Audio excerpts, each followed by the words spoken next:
It's an industry that I generally love. I have a passion for. I eat, sleep, I live for fitness. No, you need to be obsessed. You need to wake up, think about it. You need to go to bed, think about your clients, think about your progress, think about what you can do better. Genuinely, just be patient and take your time. That is you've got to take it all in the right steps. You've got to nail what you do in person before you go online. I don't like to talk about fear. The fears is usually something that makes your worries real. You are listening to the Coaching Ignited show, where we bring you stories and insights from coaches, fitness professionals, and industry experts to help you expand your business and reach your goals. If you're a new listener, thanks for joining us. My name is Alex Povey. You can subscribe to the podcast on all your favorite apps, including Spotify and iTunes. The Coaching Ignited movement is on a mission to help coaches and personal trainers increase their sales and reach their full potential. If you wanted to find out more, please head over to CoachingIgnited.com. And if you wanted to connect with us on social media, all the details can be found in the show notes. Now let's get into today's show. Today's special guest is going to give you some tips on how to take your fitness business online. Rue Anderson is the man behind Exceed Masterclass, where he provides fitness professionals with the tools and coaching to run a successful online business.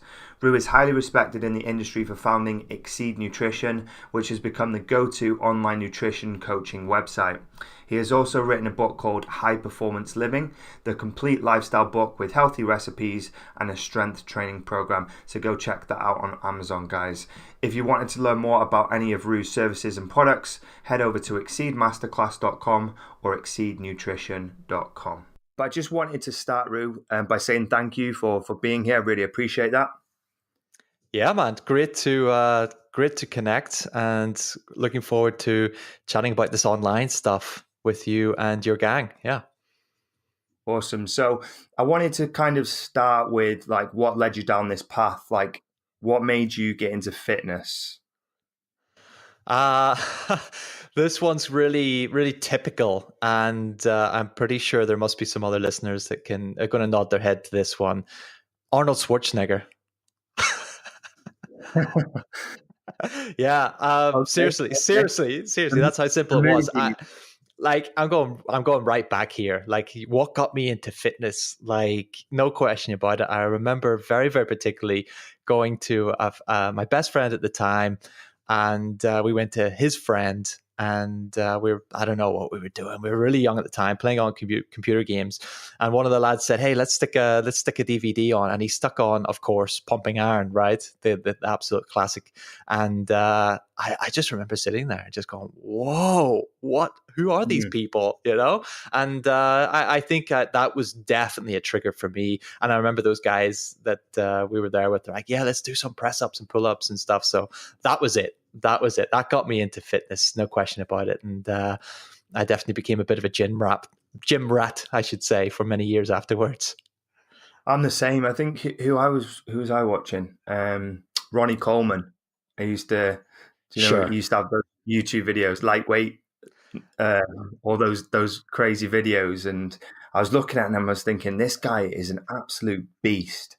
Yeah. And kind of when you're in that young age, because I wasn't super, super confident when I was growing up either. But you look at these guys and you think, if I could look like that, I think I'd feel a lot better about myself. I think that's why a lot of people get into kind of bodybuilding, maybe, is to improve their self-esteem and their confidence. Did you find that? Is that kind of why you looked up to these people? I think it definitely was a component once I got past the whole whoa, look at those guys, they look awesome, they look like superheroes. I'd quite like to look like that. Once I got over that and started seeing more benefits from lifting weights and the fitness side of things and improving my health, yeah, definitely a huge confidence boost. Yeah, for sure. It helps a lot, huh? So how did that interest, right, in the fitness turn into an actual business? What made you decide, right, I'm actually going to take this interest I've got, and I'm going to turn it into a business? How did that come about? Quite a few years later, many years later, of course, I got interested in the health and fitness thing purely from that personal perspective. As we said, I just started lifting weights, and then of course that leads to going, oh well, I want to get slightly better results, so I'm going to look at my diet, and then that leads you down the whole world of the nutrition side of things, and it just grows and grows. But really turning it into a business happened not very long ago now, but not that long ago. I suppose I started lifting weights and etc. like 15 years ago now. It's funny when I say that, like 15 years ago. It seems like I'm definitely getting older. So I started the business 6 years ago. So you can see there's a bit of a time frame there. And yeah, those years before was just spent. I was competing in bodybuilding and powerlifting, doing some fun stuff at the time. But with that, I actually got qualified as a survey engineer. I got into the engineering industry after I left university. That was kind of the path I was on for many, many years, and did about 4 or 5 years as a survey engineer, working in Manchester in England. And and it just wasn't for me. That's all I can really say about it in a nutshell. It just didn't suit me. I wasn't happy. And of course, over those years, my interest and knowledge, of course, had expanded enormously around training, around nutrition, around healthy lifestyles. I'd done it for myself. I was helping friends and families out. And I kind of gained this increasing notion of, I'm going to start a business around this. It must have been that little entrepreneurial spark I had somewhere 6 or 7 years ago. And I started learning more, started getting a few qualifications that would allow me to do this full time or gain insurance, etc. And I did the courses and certifications and read every blog and article, as I'm sure so many people can relate to doing as well. And it was at that point, a bit of a sticky point for me in my career in the engineering world, that I just decided to quit it. I just put my notice in with my boss for a month. I sold my flat apartment, sold my car, got rid of all my overheads basically, and that was it. I hired a website designer and said, hey, I'd like a website. I want to be an online coach. And so I created this logo and this brand called Exceed Nutrition, and put all of this together when I quit the job, basically. And I was doing this from a little small rented room that I had in a flat share, moved up to the northeast of England, Newcastle upon Tyne, and got to work basically around about 6 years ago. And it's just been this constant journey of learning and evolving and innovating over the last 6 years. You literally went all in, didn't you? You literally made a massive change straight away and went all in, sold everything, scaled back, started the website, like literally all in. Yeah, I did. And it's not always what I recommend. Definitely not to people to do. It's an option, of course. But it's definitely it's a stressful option. It's definitely you're either going to sink or swim. That's basically what was going to happen to me there. And it was a very, very difficult time rolling back. If I had to go back the 6, 7 years now, I really would not like to go back to that place I was in 6 or 7 years ago. Even though it was fun, it was the start of the new journey and has been successful to date, I still wouldn't want to go back to there. So I tend to encourage people to take a more slow approach, or at least do a little bit of testing, a little bit of validation before going all in. Yeah. Let's just go back to that for a second. Did you kind of make some mistakes then, or if you could go back, like what would you have done differently looking back now? Doing it slightly differently. I mean, I just went into it. Like I said, again, that would be something I don't recommend to people. I don't say to people, to our clients, like, hey, quit your job, sell everything, and pay for a website, and it's all going to be okay. So I tend to get people to think a little bit more about their planning, a lot more than I ever did. Set some real goals, right? Not just, I want to be an online coach. Set some real goals. Find out your why. Why do you really want to do this? Why is this important to you? What's it going to bring for you? And also then do some planning around that in detail. Like when I first started, I didn't think of, okay, I have a business model, or what products or services am I going to offer? They kind of came slowly but surely. And again, I get people to think a little bit more about what business model would you like to do online? Because here's an option. There are a few that you could choose from. And again, what type of service would you like to offer people? Do you want to work with them one-on-one? Do you want to create a group program? What's the sort of price would you offer? And how many clients would you need to reach your income goals? These little things that I didn't do. It's kind of like that typical, like a typical business plan. But back then, I suppose we rewind 6-7 years ago, the online scene, it wasn't where it is today. So nowadays, there's lots of things set up to help you with your online idea and plan your online business, and particularly in the fitness industry as well now. Back 7 years ago, that wasn't screaming out so much to people like myself when I wasn't as well connected, wasn't as many podcasts like this and people talking about it. So when you looked up like business planning, you were meted by these old fashioned, business plans that you take to your ones. your corporate ones that you take to your bank manager or something. And it's just not helping anyone. So that's one of the mistakes I definitely made. And I encourage the trainers and coaches that I work with who want to get onto online to just think about a little bit more what they want to achieve online and have I call it the master plan, a little master plan into place. Yeah, great advice. Is there anything that you did that you look back and go, I shouldn't have wasted all my time doing that thing? Because it's quite easy to jump into a business and get sidetracked by a lot of things that are not priority, but you feel like you need to do them. And it's almost like, if I get these things done, then my business is going to explode, right? But can you recall any of those things where you just look at them and you go, that was just a waste of time. It didn't get me anywhere. And I changed it afterwards anyway. Yeah, likely my first website. So spent, it was definitely the first sort of project that I can remember getting stuck into when I first started online. I reached out to someone and I think I asked them to design me a logo, Exceed Nutrition logo, create this sort of brand. Had a little idea for the logo. Of course, we start there, right, when we don't quite know what we're doing, like I didn't. Yeah. And then the second step was, I need a website. And then the logo designer said, I can refer you to a website designer. I thought, well, okay, I'll take that. Again, not much research. And from there, I spent a huge amount of time trying to work with this crap website designer, which makes it twice as difficult to try and put all of these little pages together that we think we need at the time, like a home page, an about page, and a contact form. And a lot of time and money went into that first website, and it wasn't necessary right then and there to put all of that time and energy into that website, particularly when, as you said, it's something that got changed pretty soon afterwards.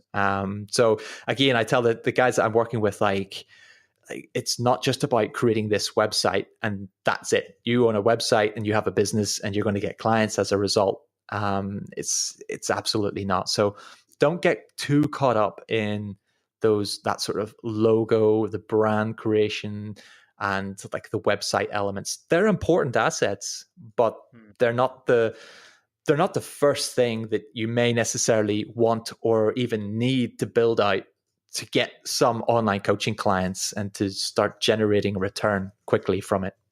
Yeah, totally agree. I mean, with our websites, we've literally updated them like tens, maybe 100 times, little tweaks, right? But luckily, we're doing it ourselves, so we're using ClickFunnels to build it. But if we had to pay someone to do that, we would literally have just eaten into all of our money just doing updates on the websites. And how it looks now is completely different to how it was a month ago even. Do you know what I mean? It changes so quickly. But it's easy to get sidetracked at the start, isn't it, into all those little nitty-gritty things that don't have a big impact. So let's talk about what does have a big impact. Like if you were to say to someone, this is what you need to focus on when starting out online, what would those things be? Yeah, it's a good question. I mean, there's a few things I could cover here, like really dialing down. I think there's a few questions that I always get people to have a little think about, particularly online, is the two questions that I like people to know an answer to is, who do you want to serve and how do you want to serve them? So I believe they're like the first couple of questions that you want to ask yourself online a little bit. And this is, we've all heard of the sort of the who do you want to serve, find your who, niching down, finding an avatar. Those words are likely familiar with your audience and your listeners, right? But when we're working in the health and fitness industry, it's big, it's broad, it's general. I know many people that I work with and chat with are, they're personal trainers, they're health coaches, fitness professionals, and they're likely at this point of time in their businesses like a jack of all trades. Yeah, If generalist. yeah, they're a generalist. So I know I did some PT as well for a year while I was getting the online stuff up and running. And I had clients who wanted to lose weight. I had some clients who wanted to build muscle. I wanted some clients that just wanted to improve their energy, their well-being for, the new kids, a new job, et cetera, et cetera. But when we go online, we have to niche this down a little bit. And I believe that we want to not just appeal to absolutely everyone online and just say, hey, we're the weight loss coach, we're the muscle building coach, or even worse, just I'm an online trainer, I'm an online coach. I think if you really want to excel and likely scale up and maybe even go full time with the online coaching, then putting yourself into a little pocket, into a little niche can work fantastically well. So instead of being that jack of all trades and saying on your Instagram, I'm an online trainer, inquire within, or online fat loss coach, we can get very specific and narrow that down. So maybe it could be about, okay, I'm a weight loss coach for men. So that's a little bit narrower, but we could be also more specific. It could be weight loss coach for men over 20% body fat, right? So we're aiming at more overweight people. And it could be even narrower, just like busy professional men over 20% body fat. So you can see then how we can get narrower and narrower. And maybe you could specialize then not just in men, but in dads. So again, then something like you could be, instead of your sort of your handle, your hook as just an online trainer, you could become something much more like a body coach specializing in helping busy professional dads get under 20% body fat. So you see the difference there in finding out who you want to work with and how that can have a big impact on how you present yourself online, even just through that one sentence. Yeah. I think a lot of people listening to this, though, will be like, well, why would I limit myself to one area of the market when I can just try and serve all of them, right? That is the common sort of thought process, isn't it? Let's just try and help everyone. Let's just try and scoop up everyone. But maybe explain why it's so important to niche and how it helps people market online.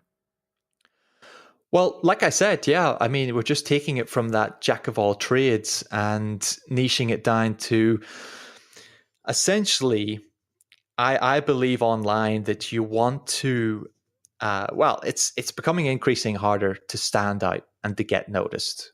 So this is one way of really being able to do that. But ultimately, it's difficult to carve out an offer for people as well online that get people to really take notice and to say, hell yeah, this is what I want. So when we can narrow down to one person with one problem, it makes it much, much easier for us to get noticed. And it makes it much, much easier for them to say hell yes to your product or service, because it's going to start to feel a bit more like a glass slipper for them as well, right? So we're going up to them and we're, instead of just saying, oh, we've got this sort of thing that might help you do this, like lose weight or gain a bit of muscle, it's speaking directly to that person. It's like that glass slipper. And if we can then have one person and one problem, then it makes it a lot easier for us to create one product or one service that's solving that one person with that one problem. So that's the way I look at it there. Yeah.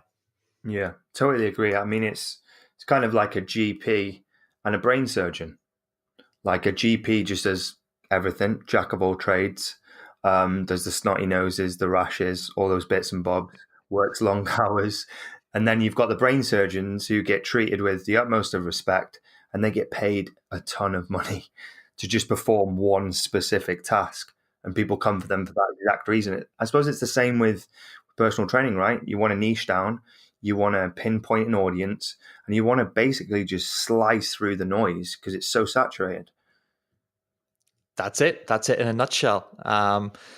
something that has to be done or should be done, definitely. And when you can get there, then I think it's about mapping out, really getting to know this one person and their problem, and carving out a bit of an avatar, or at least a couple of avatars, as in a customer profile, right? Like, and it doesn't have to be rocket science.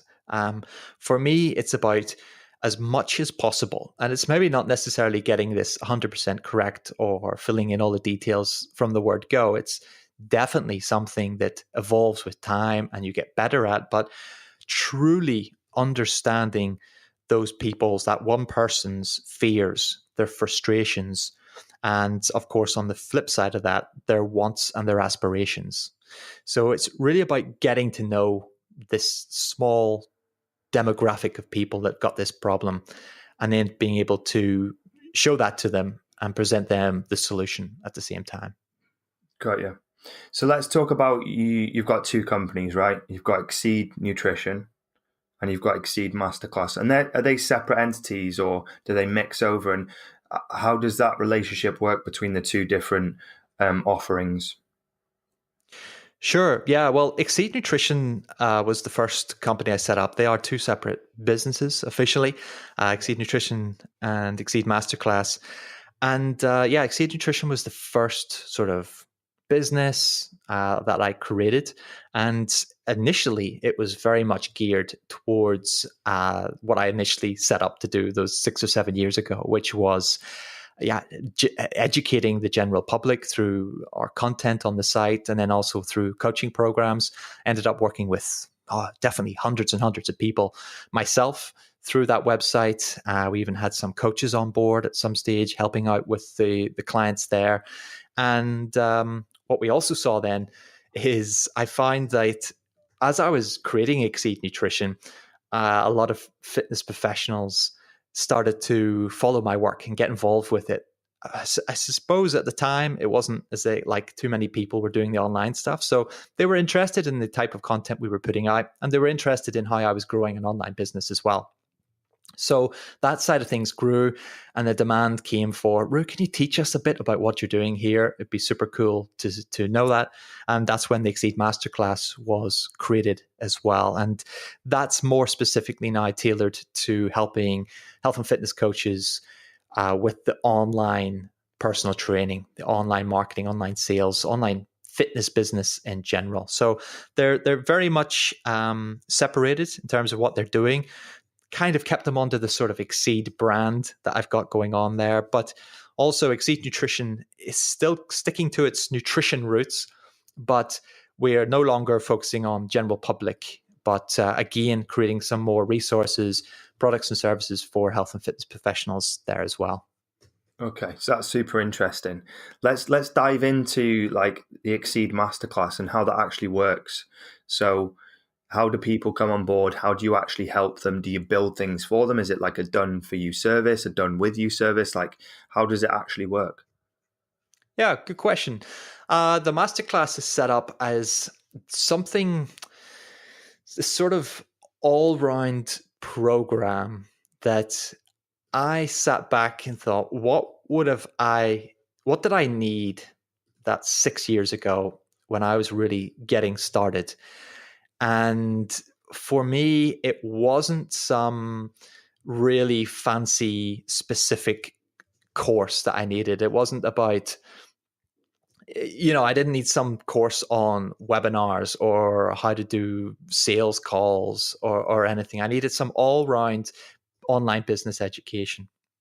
But on top of that, I also knew I needed a bit of feedback, I needed a bit of advice, I needed a bit of support, basically a bit of coaching. And again, when I was looking around, I remember at that time, there was a few people offering it out there. But on the flip side of that, they also wanted to coach you for thousands and thousands of dollars every month. And again, I couldn't afford the courses at that time. I couldn't afford the coaching at that time. So I decided to create something that how could I provide that to the fitness professionals where they could get the education, the training, the advice, and the support they need to create their online fitness business. So that's how the masterclass was really carved out. And as a result, it's not an expensive course, and it's not a overpriced coaching program either. It's actually a membership site. So it's something people can join right now at any time. They can come and join us inside the masterclass, and they can leave at any time as well. And of course, just like many memberships, it's an affordable monthly price for people to access as well. Just what you need when you're kind of getting started, or you're in that early sort of grind and growth stage of an online business, which I know. So yeah, it's got the courses in there. It's got resources in there.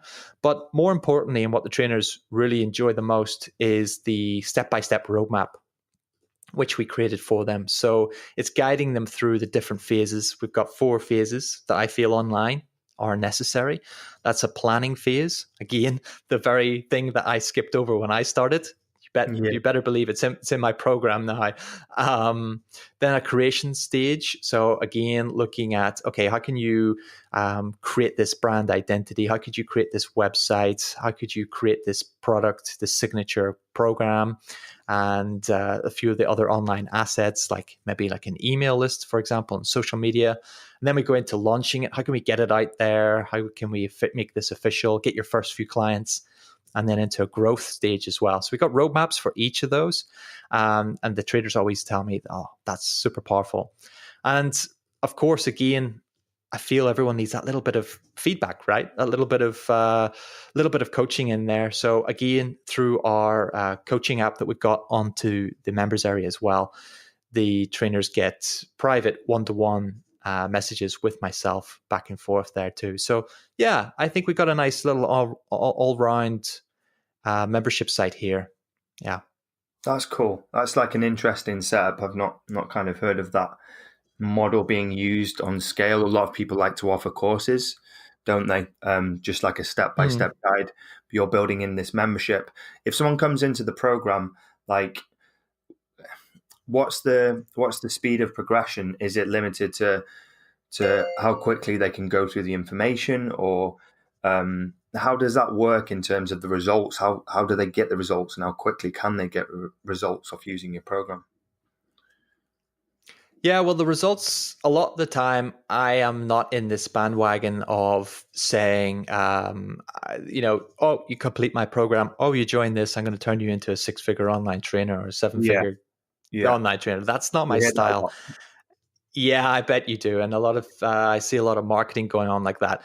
I'm like the opposite of that. In fact, I tend to encourage people not to start online for numerous reasons. But a big one, of course, in terms of getting the results, when I get asked this question, is like, it's going to be down to how much the member or the person implements what they're learning. So some trainers tell me, Rue, I'm working 50 hours a week and I want to go online to free up more of my time.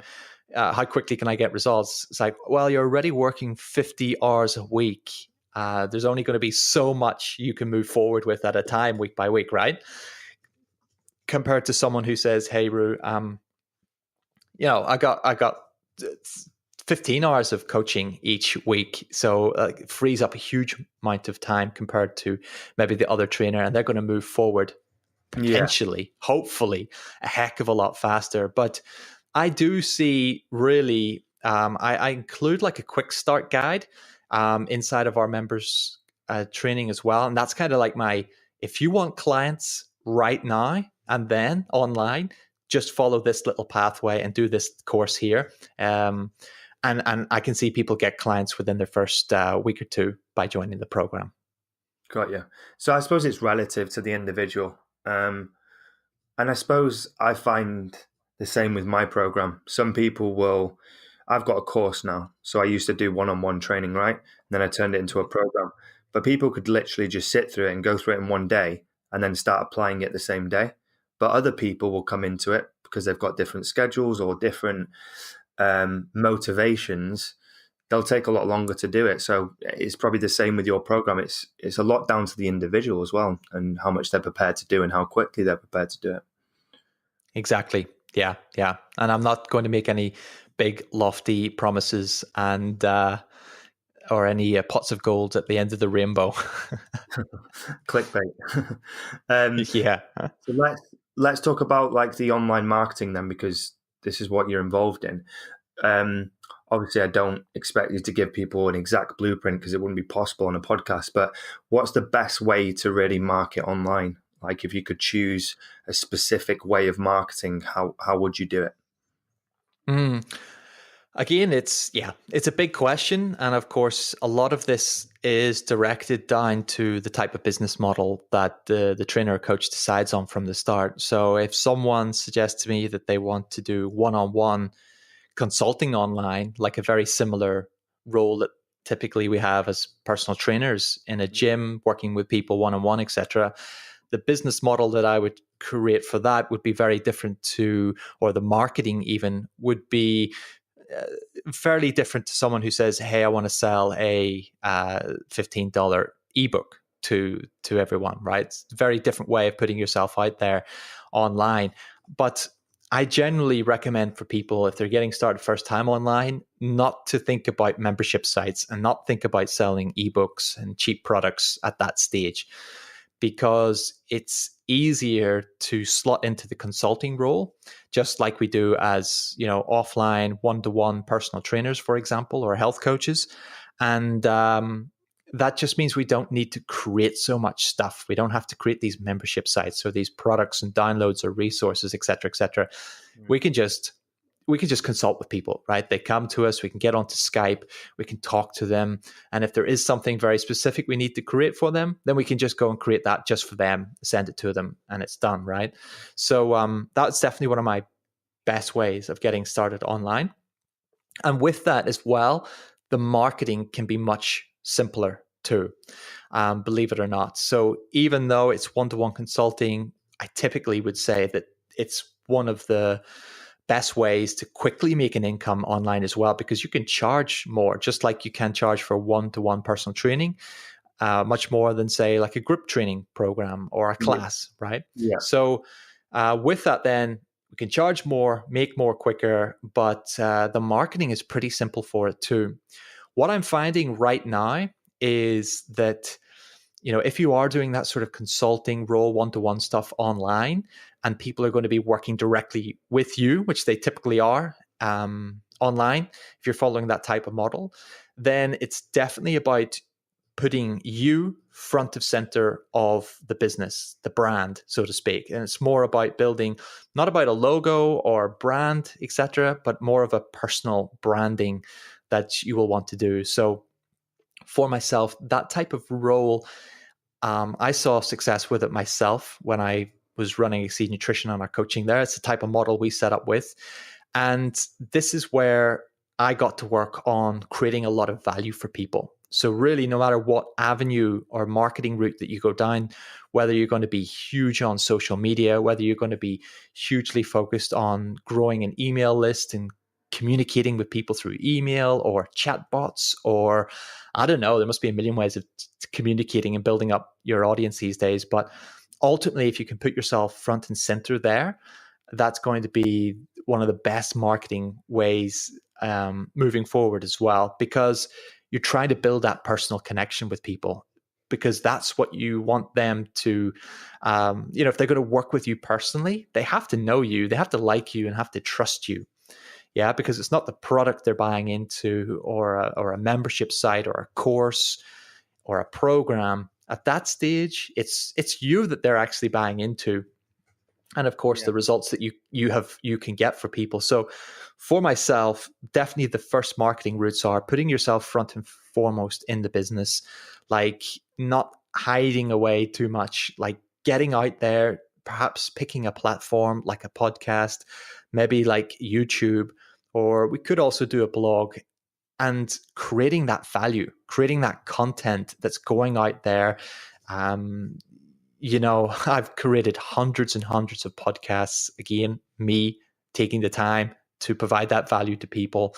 And the same goes for if you're doing videos and social media, et cetera, et cetera. And it cannot be underestimated by providing that value first.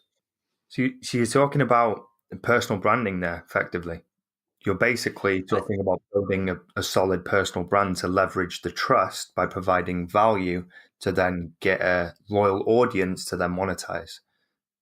Yeah, for sure. I think that's the best way and one of the most effective ways initially of getting started. You don't have to worry about the logo, etc. And people saying, "Oh, I don't know what my domain name should be because I haven't got a name for my business yet," and they get stuck at this point. And it Yeah, shouldn't be about getting, like, what domain do I buy? It's like, just buy your name and it's done, right? We can create this personal brand, we can put you front of center. You offer this consulting, and it works. It's as simple as that. And as time goes on, knowledge improves, experience gained, then you can go, you know what? I really like this niche, so I'm going to build out this site a little bit more in detail. Or I finally thought of a name to suit this thing I've been creating for the last year or two, and you can deep dive it as well. So yeah. So like start with a personal brand.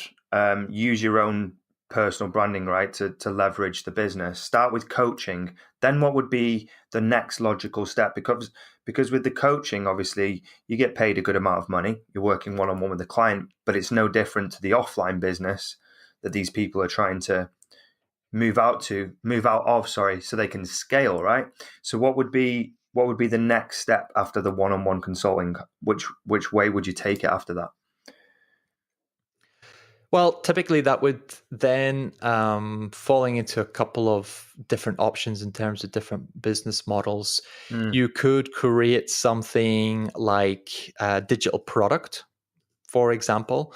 So this is something that after a couple of years of consulting myself with online clients, like I said, I would chat to a client. They'd be like, "Rue, I really need help with this specific thing." I'd be like, "Okay, I'll create a piece of content around this, or let's see if I can put together, some resource or something to help them with it." And after a number of years, I ended up having all of these resources, all of these little programs. And then as I started getting new clients, I could kind of see that this would be better suited for them. So I was moving more into templates, as I was kind of like, okay, this client would be good for this template. Let me tweak it and move on. So the more and more I started building out these systems and these programs.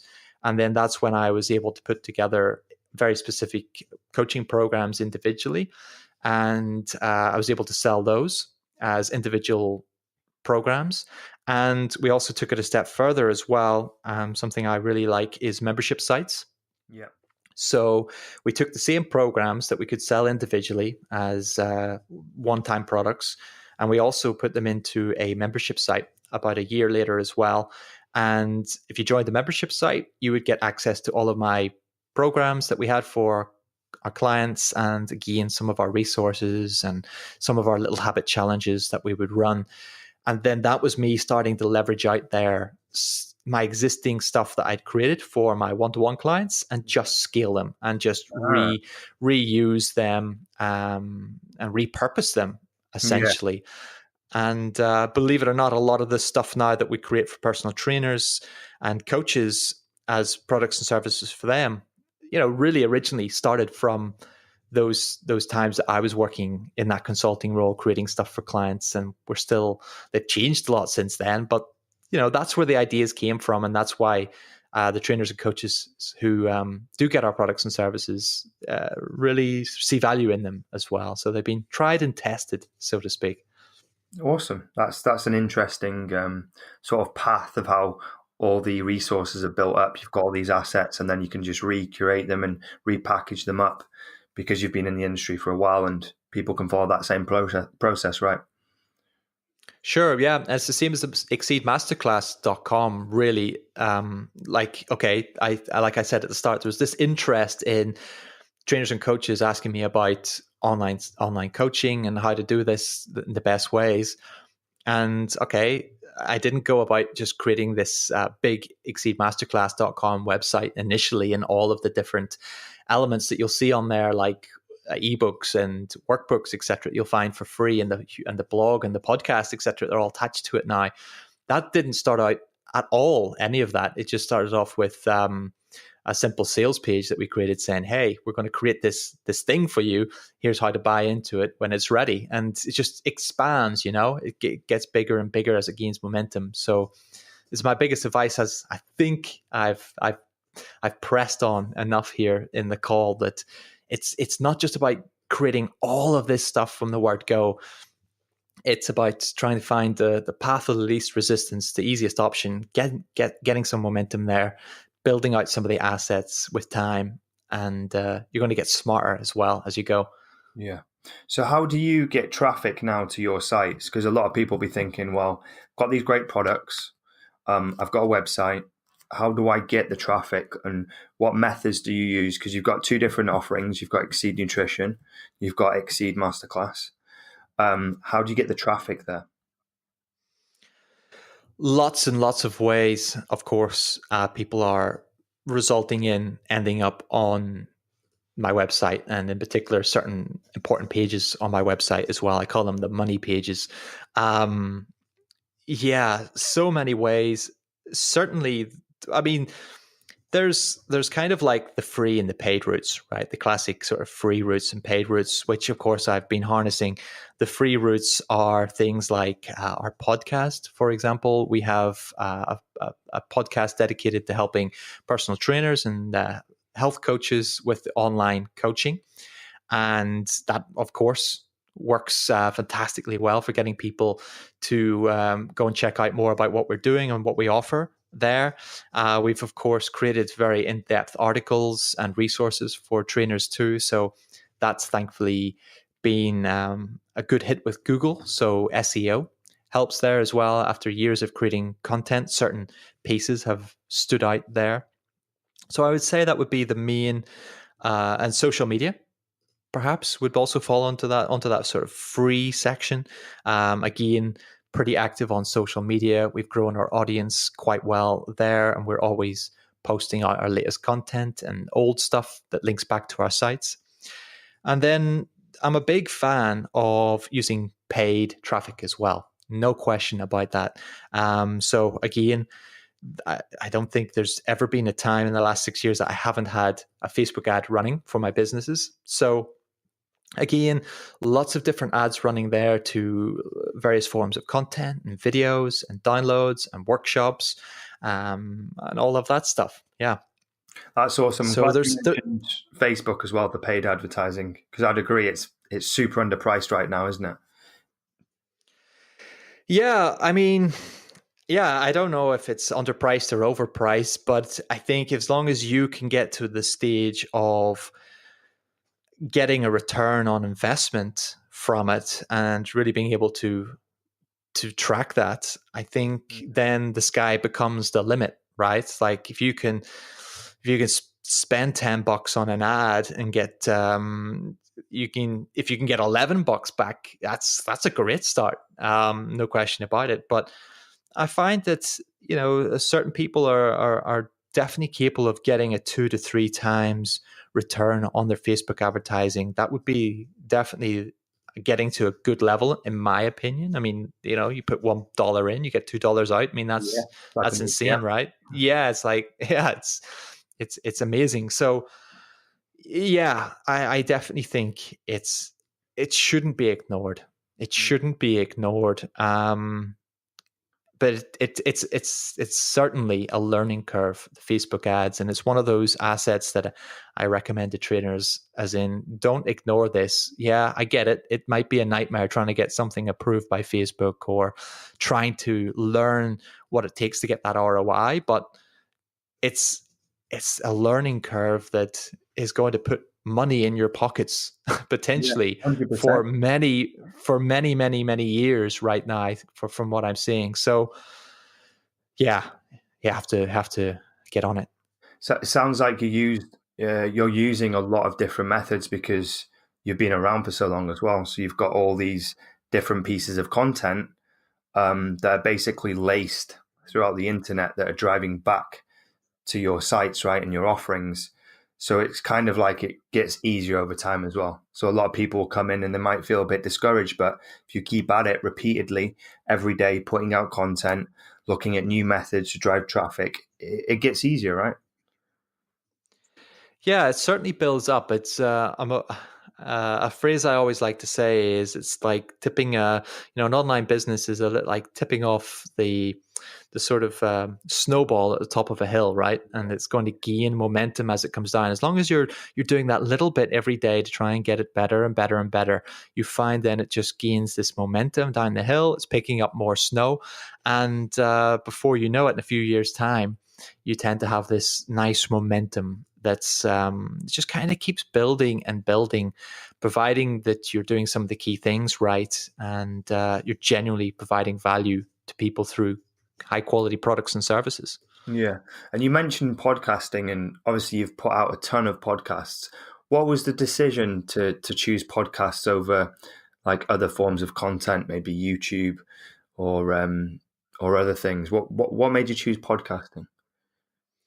Yeah, so I tend to recommend, okay, you decide between you want to do a podcast, you want to do videos such as a YouTube channel, or you blog. So it's more of a written text type form of content. Yeah. And my writing was crap 6 years ago.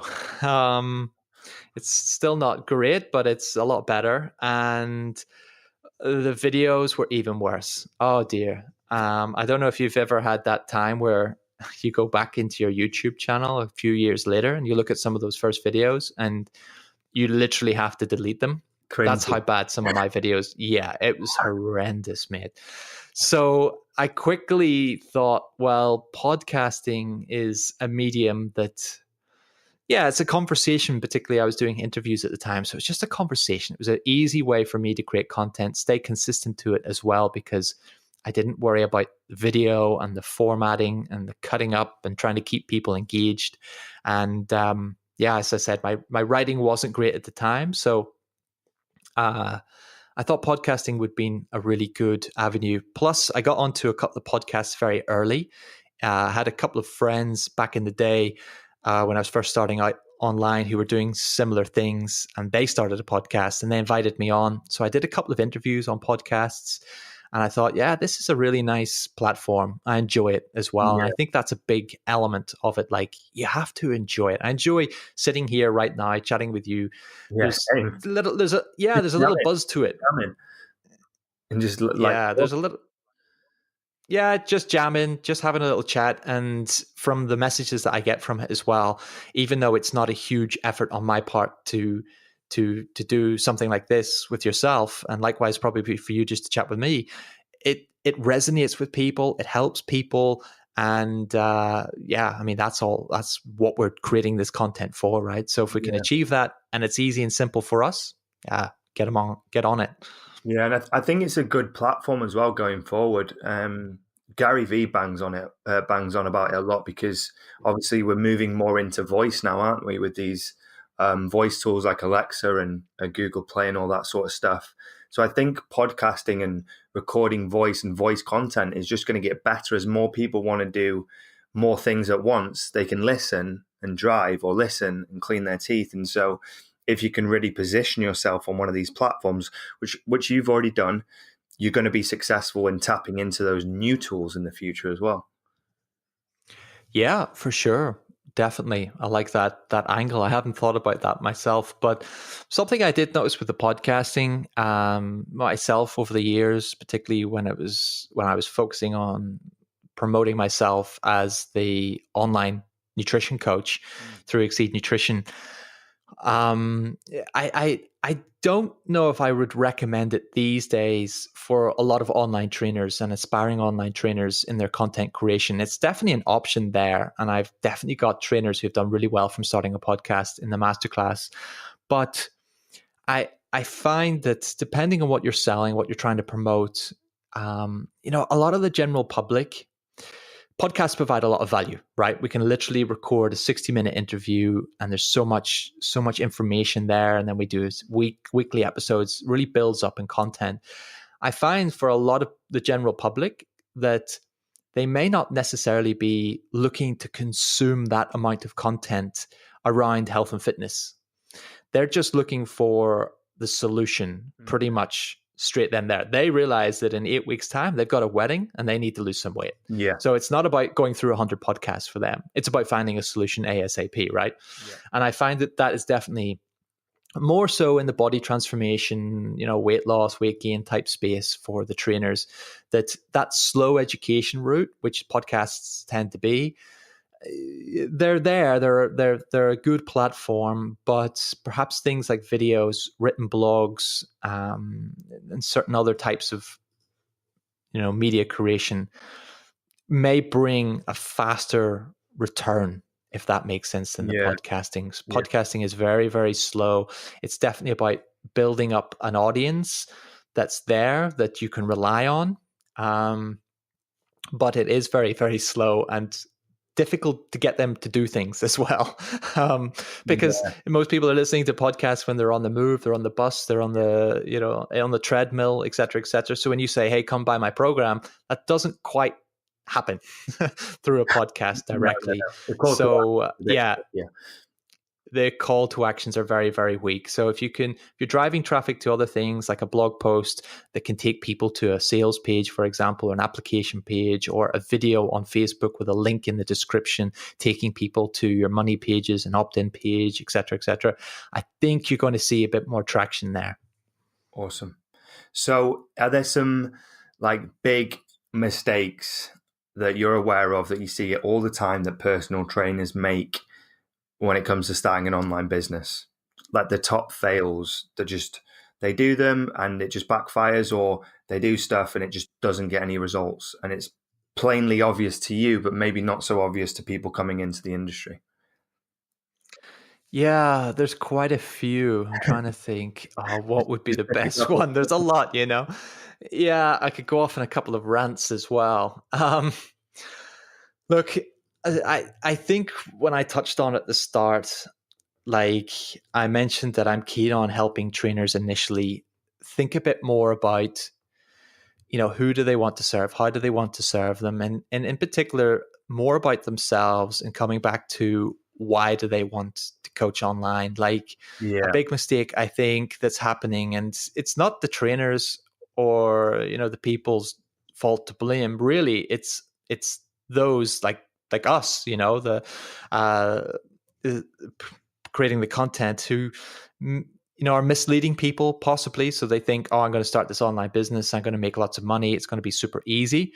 I think that's one of the big problems I see with the trainers and coaching coming into the online stuff, is that they greatly underestimate that this has to be dealt as a project, and something that you're going to have to really plan for, as I've said, experiment, test with, get some experience, get some help, get some coaching, get some support around it. And that's what you do when something's a big project, a big, meaningful project that, yes, it can turn you into a six-figure trainer, etc., can add on some extra nuts to your income, etc. But you have to understand and appreciate it then, that if it was that easy to do, everyone would be making it a success. And therefore, you have to come into it accepting that this is a project. This is going to take some real pig-headed discipline and determination to see through. It's not just about paying someone a couple of $1,000s for a course and thinking, that's it, I'm just going to implement this and I'm going to be rich and famous. Or it's not about paying someone $2,000 for a website and thinking, I've got a website, so I'm going to be rich and famous. It's a real grind. It's a real hustle. Yeah. And yeah. It's almost like passion versus pounds, isn't it? You've kind of got to have that burning desire to actually want to do this and actually want to help people. Otherwise, when it does get tough, you're going to tap out. You just won't sustain it. I make a lot of correlations these days and a lot of parallels with like our clients that we would work with as well. So we know there's like these different sets of clients. Some will be like, okay, I'm committed to this. I'm ready to do the work. I see it for the long haul. Are these the personal trainers or the nutritional ones? Yeah, like nutrition clients, okay. Health and fitness clients, yeah. like, they're ready, they're determined. They'll say to us, okay, I don't want to do any fads or gimmicks. I'm in this for the long haul. Yeah. Show me the way. And they do it. And then we also get clients who come to us who are a little bit disillusional, right? They're like, okay, I want to see results tomorrow.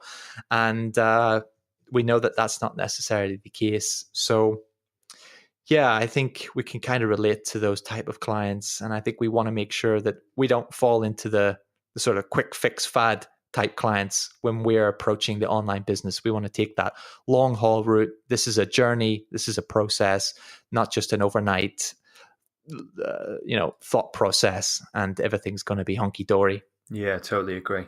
So a lot of people come into this industry because they kind of want the laptop lifestyle, right? They want the freedom. They want to be able to travel. I mean, what's it like for you? Have you got kind of a remote-based business? Are you in one location? Do you get the opportunity to travel because of how you've set it up? Be interesting to hear like where you are and how that all works. Sure. When I first got online, it was purely my why was to escape that 9-to-5 job, get away from the boss, etc. And I'm been very fortunate over the last few years to now I see some of those benefits that we see touted so much with the online business, like being able to travel and having that remote freedom. And it's definitely encouraged me to keep building out those assets online that enabled me to do this for the last. I think 2 or 3 years, I've been constantly traveling. I left England, the UK, where I was living for quite some time after university and doing all my engineering and started the business, etc. Once I got to a certain level, I was able to retire my girlfriend, which was super cool. She was fed up with her job as well. So I was like, well, why don't you come work for me? We'll find something for you to do. And that really opened us up then to be able to leave the UK entirely. We spent the last couple of years traveling. I've never went back to the UK. I now spend a lot of time, in Amsterdam in the Netherlands, which I've just had such a fun time here whenever we've stayed here for visits. So it's just like, let's keep going back there. There's something about it. It's really fun. Nice. And so we do a lot of traveling. Tomorrow, I'm literally jumping on a plane to head to Barcelona for 4 weeks. Oh, Barcelona. And I love that city. A lot of people say, yeah, I've never been. Oh, it's so good there. Like the food, the culture, the weather, the people, the shopping, the beach. Like it's literally, it ticks all the boxes. Like it's just great. Very close to the UK as well. Very close. So you had to live, or you got a place out there, or what? Yeah, we've got a place in the center, just on the seafront where you mentioned there, and I'm just going to stay there a month, then come back to Barcelona, and then head to Australia for 2 months, doing a tour around Australia. I think we'll set up a business mastermind in Australia for our gang there, and then come home via Bali in Indonesia. Yeah. And why I'm dragging this out is in Bali, we'll also bring over our team members, which I have in the Philippines. So we have 3 or 4 full-time staff out in the Philippines right now who help us every single day with all of our little tasks and projects and customers and pretty much.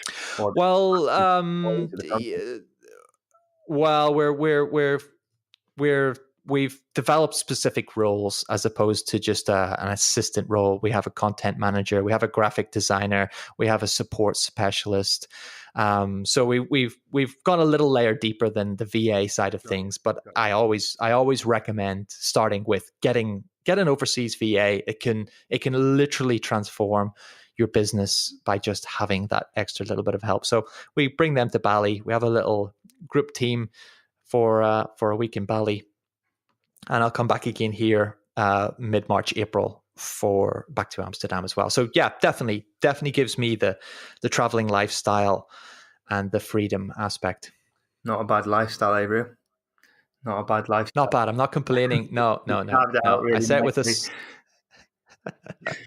Yeah, I know. I don't like to promote it too much. Like it's not my thing. It's not my hook. It's not my sales thing. But it's there. It's definitely there. But it takes time to build up to that, and you obviously need to build up the income, and you need to build up the sort of the frameworks and the procedures And likely then that's going to be linked to teamwork as well. It's not going to just be you. I do meet a lot of solopreneurs traveling, certainly when I go to places like Bali, etc. But so it's doable. You can move about without the huge income or the team, etc. So it just depends where you are, I suppose, in the journey. Mm-hmm. Okay, so we're bringing this to a close now. It's been an amazing chat. You're an absolutely great guy. It's been great speaking to you. Is there any sort of last minute things you'd want to say to maybe people looking at starting an online fitness business? Obviously, other than speaking to you, of course, because like that's what you do. But what's your main piece of advice that you'd give people? Main piece of advice is to just do your research before getting any of that support and help. Not procrastinating over too long, as in some people decide they need to buy a course. So make sure you research that and look into that. Try and get some reviews that aren't just on the information pages or sales pages. Same goes for if you want someone to help you with a website. Do your research. Find someone that you think is really going to be suitable and give you value for your money. Yeah. Same goes for a coach or mentor. If you're looking to seek, whatever you need right now to help your online fitness business move forward. Yeah, we need help. We need coaches. We need courses. We need to build these assets. We need tech help, etc. But please do your research. Find the good guys. There's a lot of I don't want to say bad guys, but there's some really good guys, like people doing epic stuff, and they're the people that you really want to try and link up with. Yeah, awesome. So do your due diligence, guys. Make sure you look into people thoroughly, and just make sure it all stacks up, basically. Yeah. So I'm going to put in all the links to your social media and your websites. But if anyone wanted to find out more information about your different products and services, where can they find you, Rue? Sure. I mean, obviously, you guys are all podcast listeners, which I truly respect. I'm a huge podcast fan, not just from creating them, but I've learned so much from podcasts over the years. So I've put that back into my own podcast. It's called the Fit Pro Masterclass Podcast. Just have a search into iTunes or SoundCloud or Stitcher or whatever, Spotify. Search for Rue Anderson. You'll find it there. It's called the Personal Trainer Podcast, Fit Pro Masterclass Podcast. Come connect with me there. That's really, I think we're over 100 episodes on that show, which is just been dedicated to the last couple of years to helping online trainers. So I think really that's a great place to start. If you're interested in learning more, head over to the websites exceednutrition.com or exceedmasterclass.com, and I'm pretty sure you'll find something that interests you there. Awesome. Thank you so much, Rue. It's been an absolute pleasure speaking to you. Really appreciate your time. And yeah, everyone go check him out, listen to his podcasts, and check out the website for more info. Thanks for tuning into the show. I hope you enjoyed it, guys. If you did, head over to your favorite app and leave us a short review. I'd really appreciate that. And if you wanted to learn more about our products and services, head over to CoachingIgnited.com. And if you wanted an awesome website built for your coaching business, head over to our partner company, SavectaMedia.com. That's all from me. See you soon.